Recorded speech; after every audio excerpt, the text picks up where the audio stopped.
You're in the mid-game of Arknights Endfield. You don't have Wu Ling unlocked yet. You're starting to get a surplus of Valley stock builds, but not enough to get Last Ride everything she wants. What do? Outpost Defense is a supplementary game mode similar in vein to the original tower defense gameplay loop that made Arknights unique among gachas. By completing these Outpost Defense missions, you are granted a 24-hour reprieve from enemy incursions, granting you a 5% bonus to Valley stock builds when you trade. However, if you do it without operator support, you not only get an additional 10% trade bonus, which gives you a whopping 15% extra income, you also prevent incursions from happening until the next rank up, meaning that bonus stays. These missions are harder than you think though, especially if you're pushing to complete them as early as possible. What are some of the things that we can do to mitigate this difficulty? Practice. You're not expected to get these done on the first try. It's okay to fail. There's no penalty for losing an outpost defense, especially since some of the later difficulties will have you dealing with enemies going in very different directions.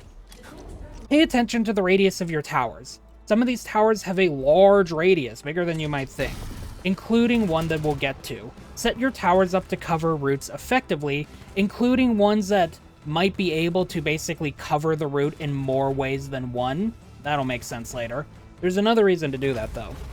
Read the enemy's abilities. Some enemies have bonus abilities that make it difficult to deal with them. The heavy ram, for instance, that you'll counter at the infra outpost, will disable nearby towers in a certain radius. By spacing out my towers appropriately, I was able to sacrifice one that wasn't actually doing much to the heavy ram, not only stalling it because of the wind-up of its ability, but I wasted it and thus meant it wasn't able to get to the end just nearly as fast because of the wasted tower.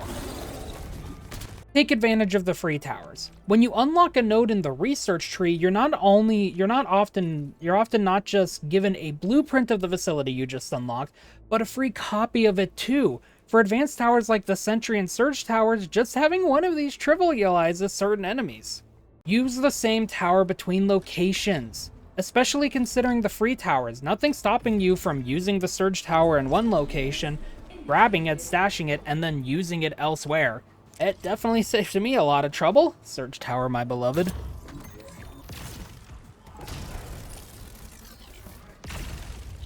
%20 is the same as 100%. There's no bonuses for beating it at 100%, at the very least in the mid-game. As long as your objectives remain active, it's a win. Now that you've seen this video, go out and get those Valley bucks. Last Raid needs her gifts.